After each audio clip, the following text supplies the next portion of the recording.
This podcast contains strong language and discussions about relationships, sex, and love. It may not be suitable for younger listeners. This is the Sex and Singapore City podcast, and I am Nixalina.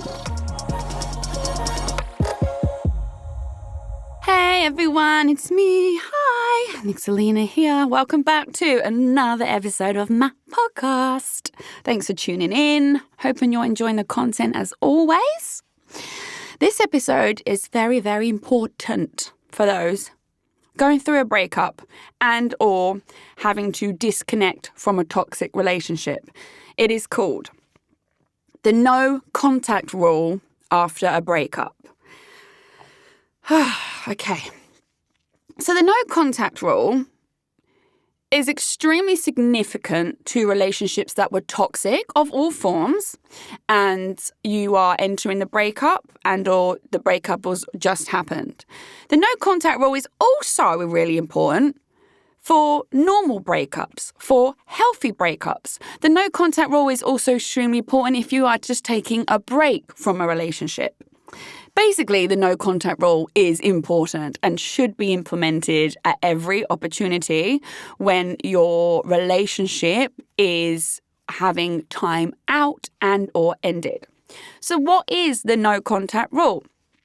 It basically means no stalking on social media, no texts, no calls, no emails, no sending photos, no reaching out to family, no hanging out with friends, no discussing that person with their friends, no finding out from mutual friends what they're up to. No contact means no fucking contact, right? None. That sounds impossible, doesn't it? Yeah, it is.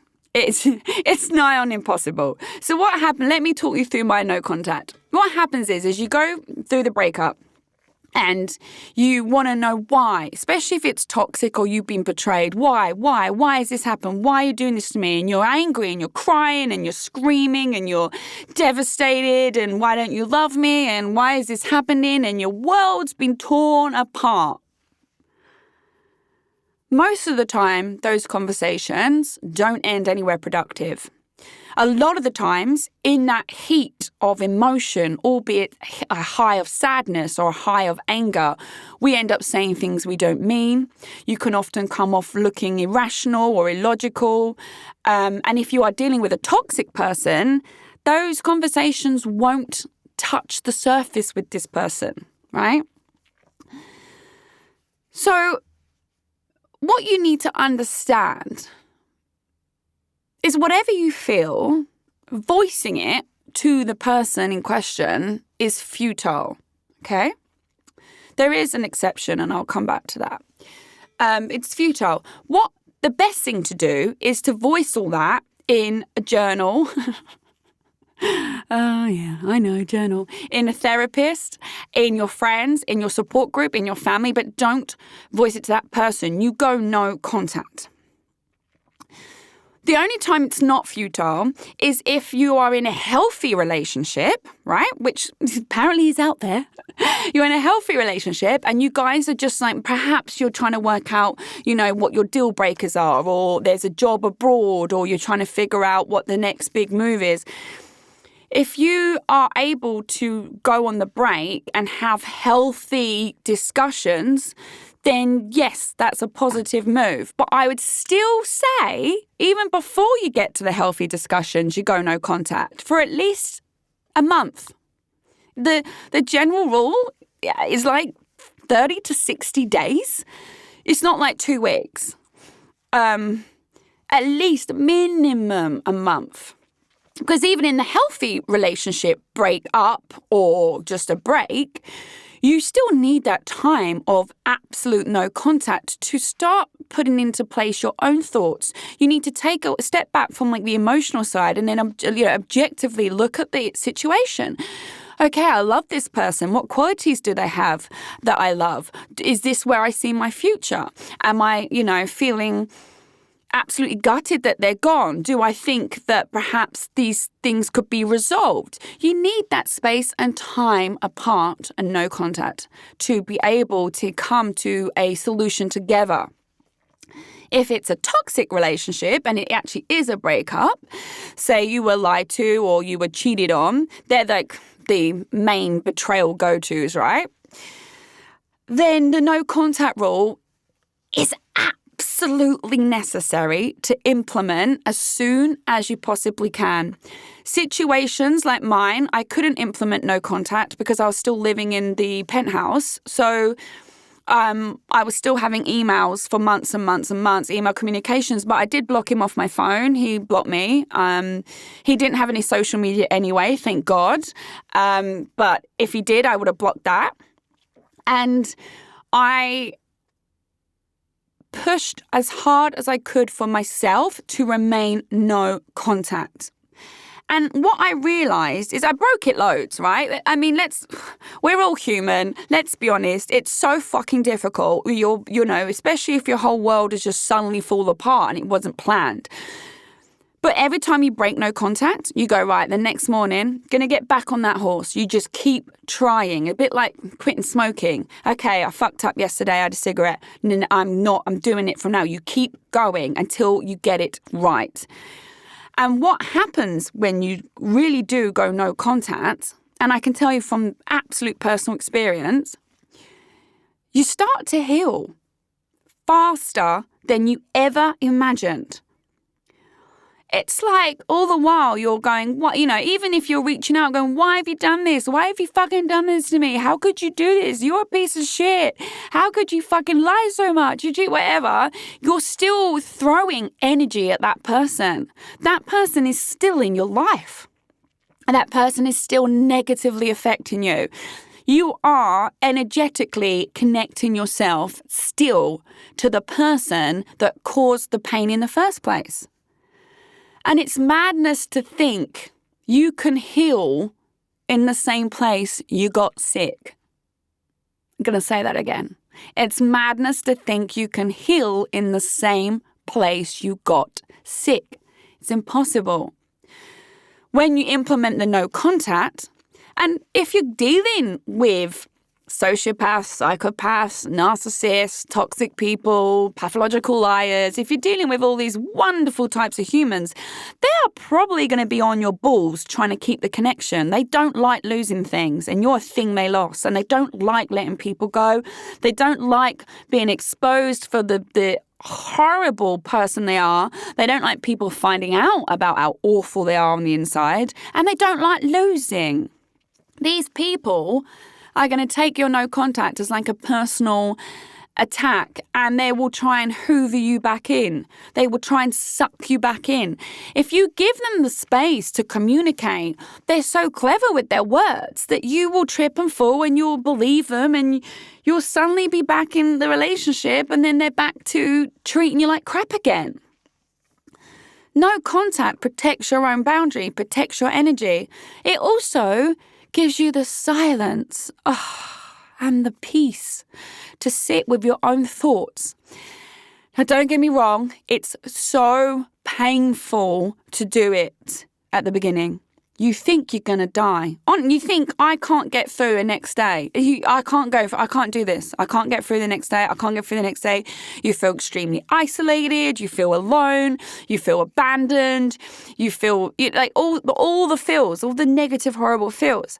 If you can just stick your heels in and grip on and remain strong with going no contact, you'll soon see that slowly that will change. And then suddenly you're healing way faster than you would have ever thought possible.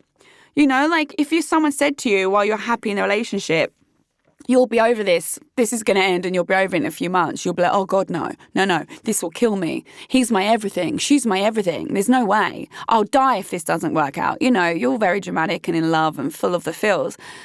And then you start to realize that actually, like, you're okay.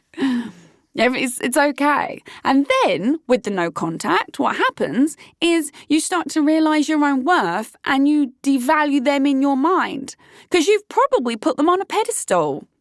And you've been smashed back down to earth with the reality of who they are and the things they've done to you and the reasons why this breakup has happened in the first place.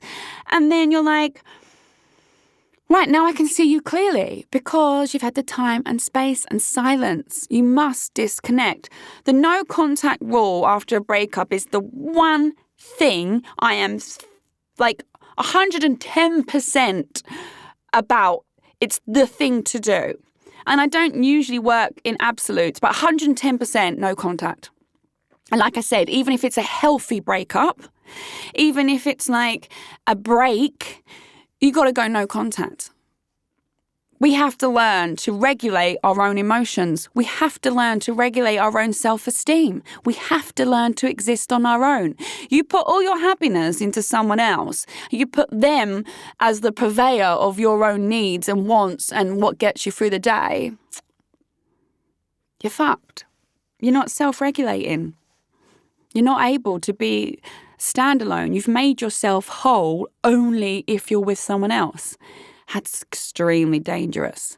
And I get it. We all do it, especially empaths. It's empaths with no boundaries. Hey, come at me.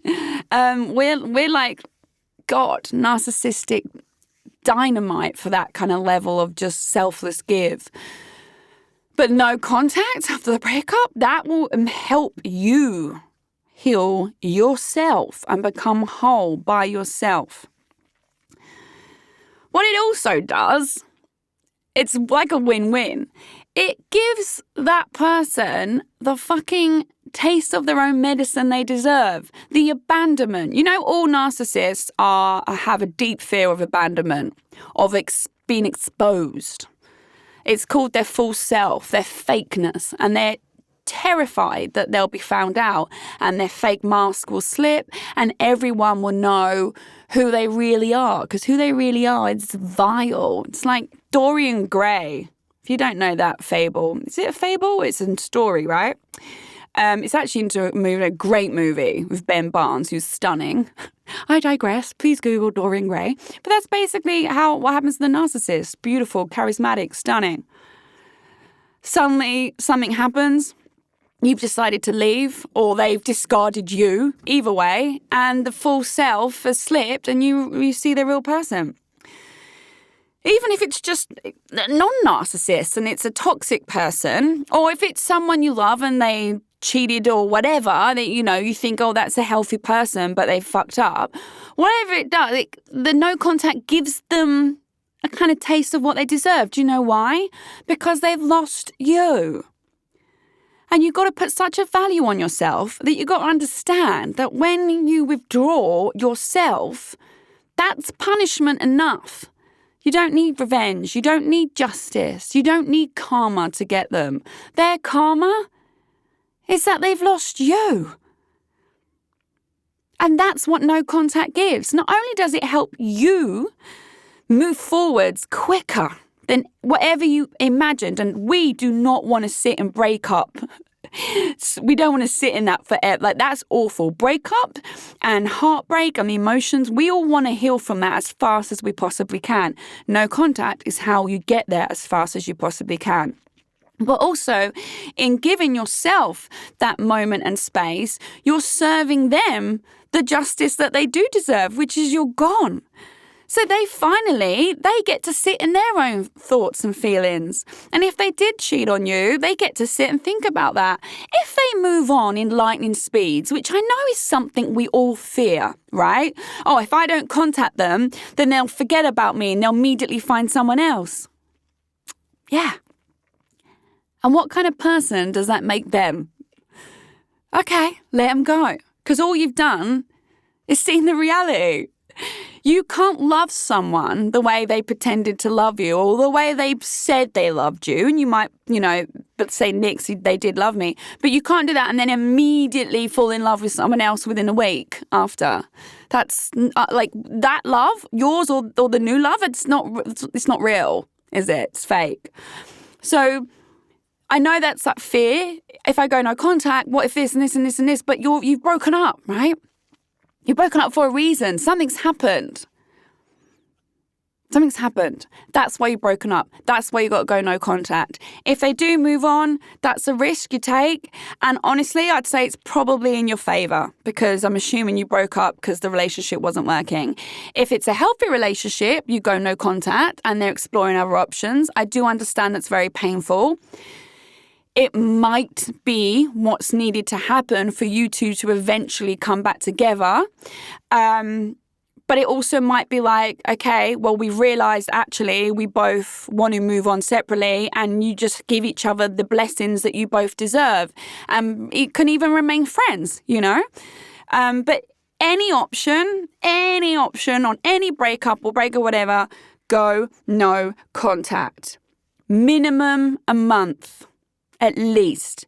If you have kids together or equity or, ties, you go low contact or you grey rock. Grey rock is just you remove all emotion. Everything is just very short, sharp, sweet. You talk about the kids only. You email only about the rent, only about the house, that kind of thing. When are you going to pick the dogs up or hand them over? Go low contact. Trust me on this. Please trust me on this. If you trust me on anything, over 5 seasons of talking to you guys, no contact rule after a breakup. It's going to help you in ways you can't imagine. And looking at my situation this year, all I can say to you all is I wish I did no contact from day one of finding out what it was like. That's all I wish for myself, because the place I'm in now, I would never, ever go back to any of it. And I'm so proud of who I am now. But I did push contact and scream and shout, and I did all that for months with him to no avail. Was pointless. And I got no answers. I got no truths. If anything, it all got worse. I got no closure. I got no responsibility or acceptance from his end of what he's done. Nothing. It was all fucking futile and a waste of my emotions. So yeah, that's my regret. I didn't go no contact immediately. So I would like to share this with you all so you don't make that mistake. You go no contact, you do it for at least a month, and you realise I'm right and you thank me later. And that is the end of this episode. I look forward to seeing you all next week. As always, if you need me, slide into my DMs on Instagram at Nixalina, Nixalina.